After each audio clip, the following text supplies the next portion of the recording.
Hoje a gente vai falar da dificuldade de educar o filho especial em casa ou nas escolas. E aqui nos nossos estúdios nós estamos trazendo a Adilene Dantas, que é mãe do garoto Rafael. O Rafaelzinho está aqui com a gente, né, Rafael? Bom dia, lindão!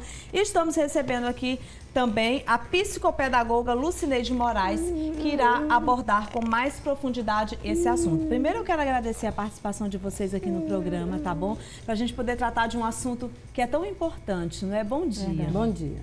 Ser mãe é tudo, né? Ser mãe representa tudo na nossa vida. A partir do momento que a gente é mãe, a nossa vida muda, né? Mas como é ser mãe de uma fofura dessa, hein? É ser mãe mesmo. As pessoas me perguntam como é ser mãe de uma criança especial. Eu falei, você não é mãe? É a mesma coisa. Com diferentes tratamentos, né? O Rafael, ele precisa de uma atenção especial, terapias, mas o sentimento é um só. É de mãe. É um amor incondicional, um amor sem medidas. Sem medidas, né? Eu queria perguntar para a doutora, quais os sinais que não apresentam fisicamente nenhum tipo de deficiência? Bom dia. Bom dia. Então, algumas síndromes, por exemplo, a síndrome de Down, ela já vem fisicamente já marcada, né? Mas algumas deficiências, elas só aparecem à medida que a criança não acompanha aquele processo evolutivo de desenvolvimento normal, né? Da média das outras crianças. Aí os sinais, os cuidadores, né, os pais, eles já vão... A gente já tem uma tendência a fazer as comparações, né? Que não é muito bom. Mas assim, linguagem, a parte motora, né?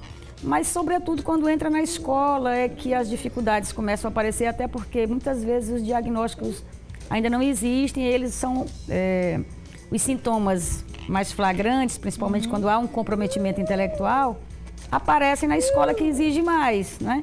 E aí é que a família começa a... E as escolas, elas estão preparadas para a educação das crianças? Como é que tá as escolas aqui no nosso estado, doutora? É uma situação nacional, né? Na verdade, a nossa escola, ela também não está muito preparada para lidar com os outros alunos, em vários aspectos. O aluno, por exemplo, que tem uma alta habilidade ou uma superdotação, ele também é muitas vezes negligenciado na escola. Quando a criança tem uma deficiência mais expressiva, uma deficiência sensorial, uma síndrome, na verdade os professores, eles se dizem não preparados, as escolas muitas vezes alegam que, e até legalmente elas não podem dizer isso, que não vão aceitar o aluno porque não tem estrutura, não tem preparo de professores. E eu lhe digo assim, eu sou professora da Universidade Federal e eu ministro essa disciplina, Educação Especial. Então, quem são os professores que estão preparados? São aqueles que saem da licenciatura da pedagogia e nas outras licenciaturas eles têm uma disciplina com Libras. Mas a nossa capacitação é o quê? Uma disciplina de 60 horas e os fundamentos da área da psicologia. Esse preparo, quem vai te dar é um estudo posterior e um caso prático, concreto. Cada sujeito é uma história. Então, se eu tiver 3 crianças com problema auditivo na sala de aula, cada um vai demandar uma intervenção diferente, porque eles não são iguais. Né? Então, a gente vai se preparando à medida que a necessidade... né? Adilene, no caso do Rafaelzinho, hein? No caso do Rafaelzinho, ainda é um pouquinho mais complicado, porque a começar pela própria inclusão na escola. Eu andei em várias escolas e eu recebi muitos nãos, muitos. E eu não sabia que existia um programa, que a lei me amparava. E, na verdade, desde uma convenção da ONU em 2006, que é a idade do Rafael, que tem essa lei. E eu não sabia. E fui até a Inês, que ela é até da casa aqui, ela é produtora, ela me falou que existia uma lei para eu procurar e eu fui em algumas escolas públicas e também recebi não. E eu fui na SEMEC, falei lá com a Tereza Fonse, ela pediu que eu procurasse uma escola e me dissesse qual era, porque eles iriam sim receber. E eu tive a felicidade de levar o Rafael na escola, professor José Carlos. E eu fui muito bem recebida lá. Coisa boa, né? Muito bem. Então, eles dizem, as escolas não estão preparadas, mas nem as mães. Eu não estava preparada para Rafael. A família não é preparada, Os amigos não são preparados. É uma vida nova, né? É uma tudo vida novo. nova e é você tem que se adaptar, né? A tudo e assim, isso. Se a escola não der essa oportunidade, eles não vão se preparar nunca. Verdade. Porque, na verdade, ele fica lá na escola, no caso da escola municipal, eles têm uma carteira especial com um cinto, porque às vezes eles podem escorregar para sair, né, por baixo. Tem o acompanhante terapêutico.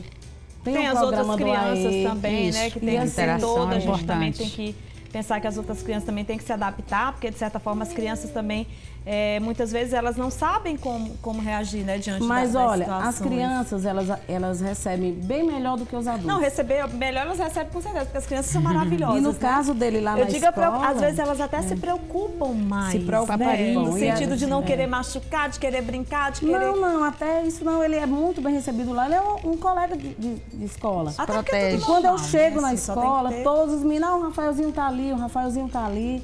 E teve um dia que ele pisou de mau jeito e torceu o pé. E a diretora desesperada, com a acompanhante terapêutica, todo mundo lá, a acompanhante terapêutica chorando. E na hora que eu cheguei, os meninos diziam, tia, o Rafael torceu o pé. E eu peguei o Rafael, aí todo mundo preocupado, eu digo, não, gente, tudo bem. Eu cheguei lá na clínica para levar o Rafael, mas numa alegria. O Rafael torceu, como foi? Não, pera autista na escola. O povo fica preocupado comigo, eu digo, não, mas é isso que as crianças fazem, eles torcem o pé na escola, eles caem. E o Rafael também está lá para isso, né? Com certeza. E com relação ao processo de aprendizagem? Do mesmo modo, né? Quer dizer, o paradigma da inclusão, porque eu acho que é importante dizer que antes as crianças que tinham algum tipo de necessidade ou deficiência, elas eram segregadas, ficavam guardadas em casa, né? Muitas vezes a família tinha vergonha, não havia um acolhimento social, que já melhorou bastante. Mas é o que eu disse, quando chega na escola, são outras demandas. Em casa é tudo mais espontâneo, muito mais, né? Na escola, a aprendizagem vai depender muito de uma estrutura de formação de professor, recursos didáticos disponíveis, os apoios outros. Por exemplo, essa figura do acompanhante terapêutico. O próprio termo é inadequado. Porque na situação de escola, ele é aluno, ele não é paciente. Né? E muitas vezes é uma deformação da inclusão, porque a criança vai para a escola, ela está naquele espaço que nós dizemos assim, incluída, mas muitas vezes ela fica sob os cuidados do acompanhante e acaba não participando do processo das atividades. E muita gente pensa que para uma criança especial há um currículo especial. O currículo é o mesmo. O que deve haver são as adaptações no currículo para aquela necessidade específica. Então, né? Cada criança vai aprender como todas as crianças, né? É gratificante para você? É gratificante, é um desafio, né? Pois eu trabalho com alunos, eu dou aula para os futuros professores, né? É gratificante a gente ver que está havendo uma mudança. Uma evolução, né? O Brasil tem uma legislação das mais avançadas do mundo. Mas ainda, apesar dos avanços, ainda existe uma cultura muito ainda de preconceito. Então, muitas vezes o professor não acredita que a criança vai aprender. Há correntes teóricas que acham que ele só aprende até certo nível, né? Até certo estágio de desenvolvimento. E há, por exemplo, uma concepção da psicologia sociohistórica, né? Que diz que ninguém pode determinar o quanto alguém pode aprender. Então, partindo disso, nós devemos estimular sempre. Então, por isso que a aprendizagem é um processo que você tem que estar criando todos os mecanismos que vão favorecer esse aprendizado o tempo todo. Com certeza. E os pais, principalmente, eles têm que estar presentes assim, na vida dos filhos. Olha, Adilene, muitos telespectadores aqui estão mandando um WhatsApp para você. Eu fico até emocionada porque tá chegando o Dia das Mães, eu sou mãe também. E a gente sabe que a partir do momento que a gente é mãe, a nossa vida muda. Independente de você que está assistindo o nosso programa, que tem um filho especial, da pessoa que tem. Porque filho é filho, como você falou, né, Adilene? Filho é filho. E o filho, quando ele está na nossa vida, ele entra na nossa vida. Deus é maravilhoso, porque Deus coloca os filhos nas nossas vidas para mudar a nossa vida, para dar uma nova vida para a gente, para fazer a gente ser uma nova pessoa. E quando a gente está grávida, o natural, que geralmente toda mãe espera, é que quando a gente vai ter o parto, que seja um parto normal, que tudo seja normal. E às vezes nem tudo é porque às vezes a gente tem um plano para a nossa vida, mas às vezes Deus tem outro. E a gente tem que entender que os planos de Deus nas nossas vidas são maravilhosos, né? Porque Deus dá pra gente aquilo que a gente merece e aquilo que a gente faz. E você é uma pessoa especial, escolhida por Deus. Pode ter certeza. E o Rafaelzinho tem muita sorte de ter uma mãe como você, assim como todas as mães que têm os seus filhos especiais, que têm os seus filhos que se dedicam. Porque ser mãe é ter dedicação ao filho, né? Então, parabéns, tá? Por você ser essa mãe que cuida do seu filho, que transmite essa felicidade. Eu estou vendo aqui a gente fazendo essa entrevista e ela é o tempo todo carinhosamente, aqui pegando ele, tendo cuidado, ajudando, o tempo todo ali preocupadinha com ele. E isso é importante. E a gente quer falar exatamente sobre isso. Como a gente está na semana do Dia das Mães, aqui no nosso programa Revista Meio Norte, a gente vai sempre essa semana inteira trazer temas importantes. Porque ser mãe é ser mãe, não é brincar de ser mãe, não, viu? Então, parabéns, viu, Adilene? Eu queria que você deixasse uma mensagem para os nossos telespectadores, porque tá chovendo de mensagens aqui no nosso WhatsApp para você, Bem, viu? eu queria aproveitar esse espaço da mensagem para falar um pouco sobre a síndrome do Rafael. Rafael, ele tem uma síndrome raríssima, que é uma entre 50 mil crianças no mundo nascem com essa síndrome. No Brasil, não tem nada, nenhum estudo sobre isso. Ninguém se preocupou em catalogar, mas nós, mães, nos buscamos. Nós temos uma família síndrome Wolff-Hirschhorn no Brasil, que a gente tem um grupo no WhatsApp que participam 38 familiares de crianças especiais. Poucos pais participam, mas os que participam ativamente. Inclusive, o administrador é um pai, o Fabiano. E o que a gente sabe sobre a síndrome são trocas de experiências. Então, a gente é uma família e a gente está querendo fazer um encontrão nesse ano ainda, vendo se a gente consegue, talvez com laboratórios, alguns patrocínios, para a gente nos reunir em São Paulo, porque eu me achava um ET, porque ninguém sabia. Eu chegava no médico com o diagnóstico da geneticista, que já foi um parto para sair o exame, e até descobrir que existia um exame cariótipo que detectava, porque até então ele era só uma criança prematura e pronto. E nós queremos isso, nos encontrar. Eu já encontrei uma turma em São Paulo, numa viagem de negócios que eu fiz, e foi muito bom. O bom é isso, que a internet, as redes sociais, hoje coloca a gente tudo próximo, Nós temos um grupo no Facebook, nós já lançamos o segundo vídeo de crianças da síndrome.